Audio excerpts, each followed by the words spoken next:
Hatimaye Samia Suluhu ajibu baada ya ripoti ya CNN kufichua ushahidi wa mauaji yaliyodaiwa kutekelezwa na kikosi cha polisi Tanzania. Serikali ya Tanzania sasa imejibu kwa haraka ushahidi huo uliotolewa na chombo hicho cha habari, ambao pia uliweza kuonyesha ushahidi wa makaburi walipozikwa waliouawa kwa risasi. Sasa hivi serikali imevunja ukimya mara moja na kutuma ujumbe huu wa mara moja kwa taifa zima la Tanzania. Kabla nikujuze kuhusiana na hili, chukua sekunde yako moja, bonyeza alama like kisha bonyeza neno subscribe na alama ya kengele chini ya video hii. Serikali ya Samia Suluhu imeweza kujibu documentary ama habari iliyochapishwa hivi karibuni ya ushahidi ya CNN inayoangazia matukio yaliyojiri Oktoba tarehe 29 mwaka huu baada ya uchaguzi mkuu ambao ulikumbikwa na machafuko na maandamano. Katika tangazo la hivi punde la serikali ya Samia Suluhu Hassan, sasa msemaji wa serikali anasema serikali ya Tanzania inapitia na kuchunguza na kuhakiki maudhui ya habari hiyo ya CNN na itatoa majibu rasmi mara tathmini itakapokamilika na kugundulika kama madai hayo ni ya kweli. Tangazo hili la Samia Suluhu na serikali yake limekuja wakati tahadhari ya kimataifa ikielekezwa kwa serikali ya Tanzania kufuatia CNN kutolewa kwa madai ya kutatanisha yanayohusu mienendo ya vikosi vya usalama au jeshi la polisi wakati wa machafuko ya baada ya uchaguzi yaliyosababisha vifo. Kulingana na video na habari hiyo ya CNN, watu wengi walioshuhudia walidai kuwa polisi waliofyatulia risasi bila uoga waandamanaji wasio na silaha, ambapo wengi wao walikuwa vijana waliotajwa kushikilia mawe tu au kukimbia kutokana na makabiliano makali na polisi. CNN iliripoti kuwa uchunguzi wake ulijumuisha video zilizothibitishwa za ushahidi, rekodi za sauti na mahojiano ambayo yanaonyesha vifo na mauaji vikubwa vilitokea katika maeneo mbalimbali ya Dar es Salaam na mikoa mingine nchini Tanzania iliyoathiriwa.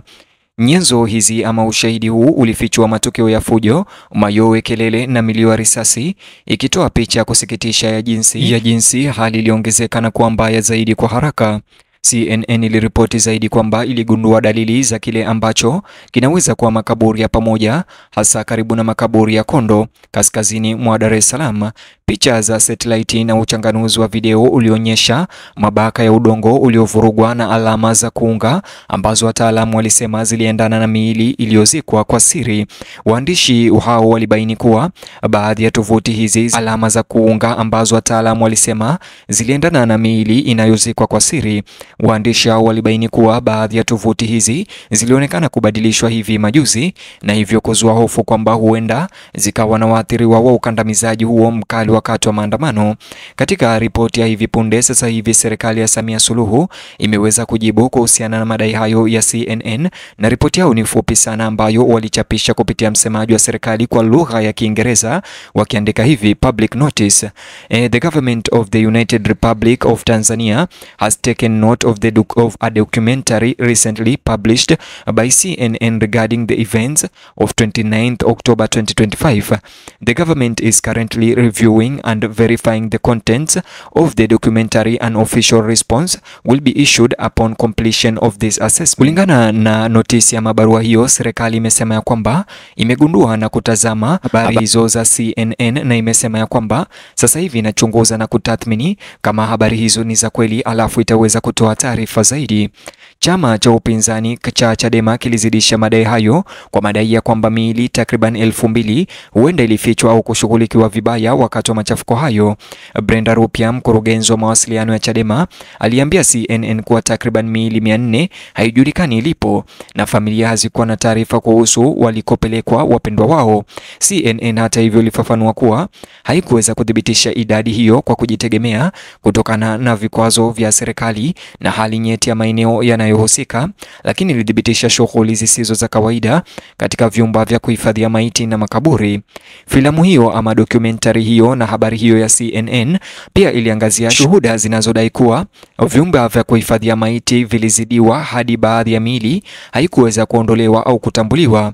Kulingana na mashahidi waliohojiwa bila majina, maafisa wa polisi waliripotiwa kuzuia familia kukusanya miili, huku wengine wakidai vitisho ikiwa alisisitiza zaidi. Kuzimwa huko kwa habari kumeibua wasiwasi kutoka kwa mashirika kutetea haki za binadamu ambayo yanaonya kwamba vikwazo hivyo vinaweza kuficha wigo wa kweli wa janga hilo.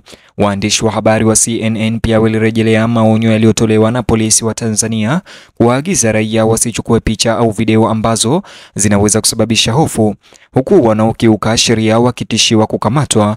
Wakosoaji wanahoji kuwa agizo hili linaonyesha juhudi za kudhibiti kwa udhabiti taarifa kuhusu machafuko na vifo, hasa picha zinazoandika vurugu au majeruhi. Wachambuzi waliohojiwa katika filamu hiyo walisema hatua hiyo ilichangia hali ya hofu ambayo iliwakatisha tamaa waathiriwa na mashahidi kujitokeza. Notisi ya serikali kwa umma mnamo Novemba tarehe 21 mwaka huu ilisema wazi kwamba inafahamu filamu ama documentary au habari hiyo na ilikuwa ikifanya ukaguzi kamili kabla ya kutoa msimamo rasmi. Hata hivyo, hakuna jibu la mara moja la serikali lililotolewa kuhusiana na madai mahususi ya mauaji ya kiholela, makaburi ya watu wengi au ukubwa wa ushiriki wa serikali katika kukandamiza maandamano. Waangalizi wa kimataifa wamehimiza uwazi, wakibainisha kwamba uzito wa madai hayo unahitaji uchunguzi wa kina huru. Shinikizo la kisiasa limeanza kuongezeka ndani na kimataifa, huku mashirika ya kiraia yakitaka uwajibikaji baada ya ripoti hizo. Mitandao ya kijamii ililipuka muda mfupi baada ya ripoti ya CNN, huku Watanzania wakitaka majibu na kupeana taarifa za hisia za kupotea kwa familia zao. Wengi walionyesha wasiwasi kwamba ukimya wa serikali unaweza kuzidisha kutoaminiana wakati wa mvutano wa kisiasa ambao tayari umeongezeka. Mashirika mbalimbali ya kutetea haki za binadamu yalijibu wasifu huo yakisema madai ya matumizi mabaya ya nguvu dhidi ya raia wasio na silaha ni ukiukaji unaowezekana wa sheria za kimataifa. Walitoa wito kwa serikali kuruhusu uchunguzi wa nje, wakisema kuwa ni mchakato unaoaminika, huru pekee ndio unaweza kuhakikisha haki na kuzuia kuingiliwa kisiasa. Amnesty International na Human Rights Watch upande wao walikuwa miongoni mwa wale waliosema matokeo ya CNN yanalingana na ushuhuda ambao wamekuwa wakikusanya faraghani. Wanadiplomasia kutoka nchi kadhaa wameomba maelezo mafupi kutoka kwa maafisa wa Tanzania kwa mujibu wa vyanzo vinavyofahamu suala hilo. Walieleza wasiwasi wao kwamba ukimya wa muda mrefu au jaribio la kufuta filamu hiyo bila uchunguzi sahihi inaweza kuzorotesha uhusiano na washirika wa maendeleo. Ripoti hiyo ya CNN sasa hivi imeweza kutetemesha tena hali ya kisiasa nchini Tanzania, huku pia ikiibua maswali makubwa kuhusu uwazi wa serikali, uwajibikaji wa maafisa wa usalama au jeshi la polisi, uwajibikaji wa viongozi ambao wapo mamlakani na hatma ya familia za wale ambao wamepotezwa wapendwa wao ama za wale ambao wameathirika na maandamano hayo. Pia inasisitiza haja ya uchunguzi wa kimataifa na wa nje na wa huru ili kubaini ukweli na vifo hivi na kuhakikisha haki inatendeka kwa Watanzania wote ambao waliathirika au kuuawa au ambao walipoteza familia zao katika eneo hilo ambalo lilikuwa na machafuko mnamo tarehe 29 Oktoba.